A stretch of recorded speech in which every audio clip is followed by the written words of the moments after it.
नमस्कार, मैं हूं अंकुर और आप देख रहे हैं सत्य हिंदी। आज हम बात करने वाले हैं रूस, अमेरिका और भारत को लेकर। तो आइए अब खबर पर बढ़ते हैं। रूस और यूक्रेन के बीच 21वें दिन भी लगातार भीषण युद्ध जारी रहा।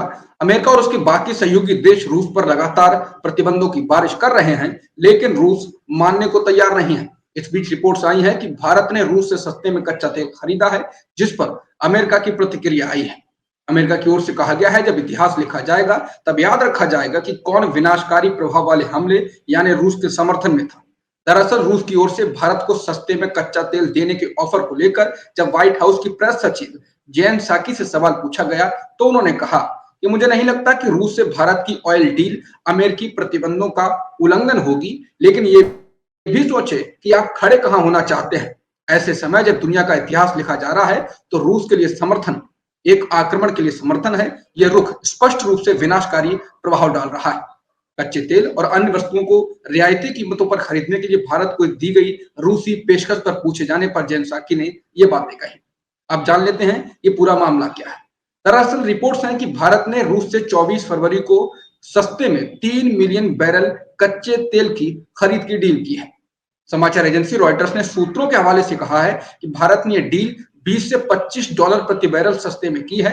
यह डील भारत के शीर्ष रिफाइनर इंडियन ऑयल कॉर्प यानी कि आईओसी के ने डच कंपनी विटोल से की है। चूंकि रूस पर प्रतिबंध लगाए जा रहे हैं और इसके कारण उससे दुनिया के देश व्यापार करने से कतरा रहे हैं, ऐसे में रूस सस्ते में सौदा करने का ऑफर दे रहा है। कहा जा रहा है कि भारत इसका ही फायदा उठाना चाहता है, क्योंकि अंतर्राष्ट्रीय बाजार में इस वक्त तेल के दाम उच्चतम स्तर पर हैं और अगर भारत रूस से सस्ते में तेल खरीदता है तो उसको काफी रियायत मिलेगी, काफी फायदा होगा। हालांकि ऐसा करना आसान नहीं होगा, क्योंकि अमेरिका और बाकी सहयोगी देश लगातार भारत पर दबाव भी बना रहे हैं। हालांकि जिस प्रकार का भारत ने अब तक रुख दिखाया है, लगता नहीं है कि भारत रूस के साथ ये डील करने से हिचकेगा। भारत अभी तक इस मामले में किसी के पक्ष में नहीं रहा है, खासकर रूस के खिलाफ नहीं बोला है। भारत ने संयुक्त राष्ट्र में लाए गए रूस के खिलाफ प्रस्तावों पर भी वोट नहीं किया है, वो वोटिंग से बाहर रहा है। इस बीच भारत के पेट्रोलियम मंत्री हरदीप पुरी से रूस के डिप्टी पीएम अलेक्जेंडर नोवाक ने बात भी की है और भारत को और तेल खरीदने की डील का ऑफर दिया है। मॉस्को की ओर से इसको लेकर बयान भी जारी किया गया है। मॉस्को की ओर से टेलीफोन कॉल के बारे में जारी एक बयान में कहा गया है कि भारत को रूस के द्वारा तेल और पेट्रोलियम उत्पाद का निर्यात $1 बिलियन तक पहुंच चुका है और इसको और बढ़ाने के स्पष्ट मौके भी हैं। डिप्टी पीएम नोवाक ने कहा है कि हम तेल और गैस क्षेत्र में भारतीय निवेश को और आकर्षित करने और भारत में रूसी कंपनियों के सेल्स नेटवर्क का और विस्तार करने में दिलचस्पी रखते हैं। सूत्रों के अनुसार यह भी कहा जा रहा है कि इस दौरान भारत के पेट्रोलियम मंत्री हरदीप पुरी और रूस के डिप्टी पीएम के बीच इस प्रस्ताव को लेकर यह सहमति भी बनी है कि इस पर अधिकारियों द्वारा चर्चा की जाएगी और भुगतान करने के संभावित तरीकों पर भी बात की जाएगी। इसके बाद ही अमेरिका और बाकी पश्चिमी देशों के भी कान खड़े हो गए हैं। वहीं इस बीच समाचार एजेंसी रॉयटर्स ने भारतीय अधिकारियों के हवाले से यह भी कहा है कि रूस के द्वारा सस्ते में कच्चा तेल और बाकी चीजों के प्रस्ताव को भारत स्वीकार कर सकता है। भारत सरकार के अधिकारी ने कहा कि रूस भारी छूट पर तेल और अन्य वस्तुओं की पेशकश कर रहा है, हमें इसे लेने में खुशी होगी। लेकिन वहीं अमेरिकी अधिकारियों के हवाले से कहा गया है कि वे चाहते हैं कि भारत जितना संभव हो सके रूस से खुद को दूर रखे। मालूम हो कि भारत जो अपनी तेल जरूरतों को 80% बाहर से आयात करता है, आमतौर पर रूस से केवल 2 से 3% ही खरीदता है।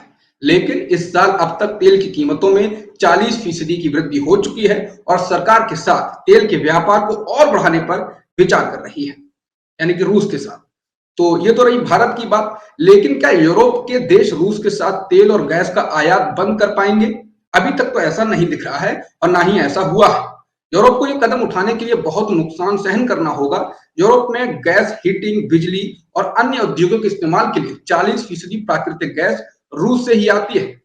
इसको लेकर ब्रिटेन की ओर से कहा गया है कि उनका देश चरणबद्ध तरीके यानी फेजेस से साल के आखिर तक रूस से तेल को खरीदना बंद करेगा, ताकि बाजार को इनका विकल्प खोजने के लिए समुचित समय मिल पाए।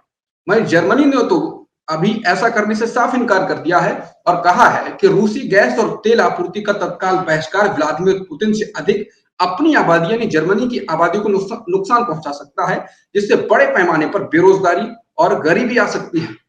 आर्थिक और ऊर्जा मंत्री रॉबर्ट हेबेक ने रविवार को कहा कि अगर हम तुरंत बहिष्कार कर देते हैं तो जर्मनी में आपूर्ति की कमी हो जाएगी, यहां तक कि जर्मनी में आपूर्ति बंद हो जाएगी।